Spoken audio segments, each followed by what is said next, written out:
Hi, Dennis Brickner, Brickner Chiropractic Health Center. Today I'm going to discuss the use of the cervical fulcrum or the cervical wedge. It's one of the devices I prescribe at the office to help enhance the adjustment procedure. Before I talk about the fulcrum, let's talk a little bit about why we use that. The human spine should be straight up and down when you look at it from the front or the back, and ideally straight or verticality is what we want. However, when you look at the spine from the side, there are three primary curves that the body should have. Our body should have a nice forward curve in the neck, a backward curve in the mid-back, and another curve in the lower spine. Those curves act like springs. They help absorb the shock when we're walking or running in our daily routines. And those curves help us to withstand the effects of gravity. Now the problem is when we start to lose the curve, because of a trauma or a repetitive issue where we're looking down for prolonged periods of time. What happens is that puts a lot of stress on the spine and starts to cause breakdown, where degeneration, arthritis occurs, and also damage to the nerves. So the spinal fulcrum is a device I have people lay on in order to help facilitate the recovery of that curve.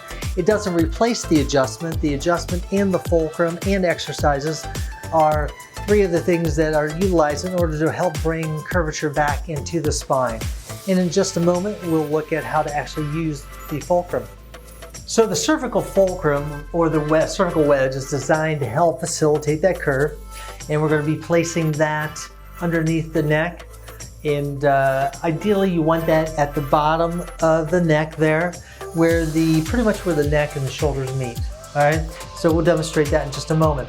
Not everybody's able to tolerate the total height of the fulcrum. My suggestion is always to start with the top portion, and if you can tolerate that for 20 minutes, then we move to the second level of the fulcrum, and it just pieces together like a puzzle here.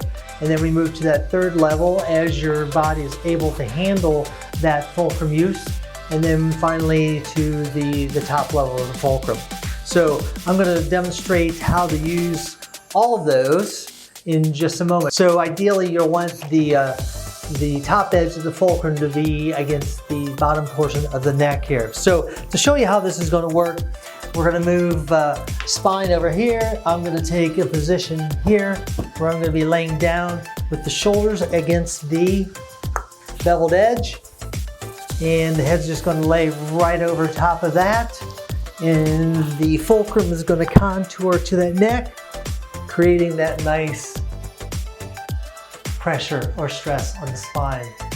Ideally, you should not have any tingling or numbness in the hands when you're doing this. You should actually feel fairly comfortable.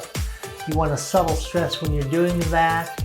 You shouldn't be at a position where you're not feeling any stress at all, but you don't want too much pressure on there. So that's why I tell people to start off with the top level first, and then increase that as your comfort level increases.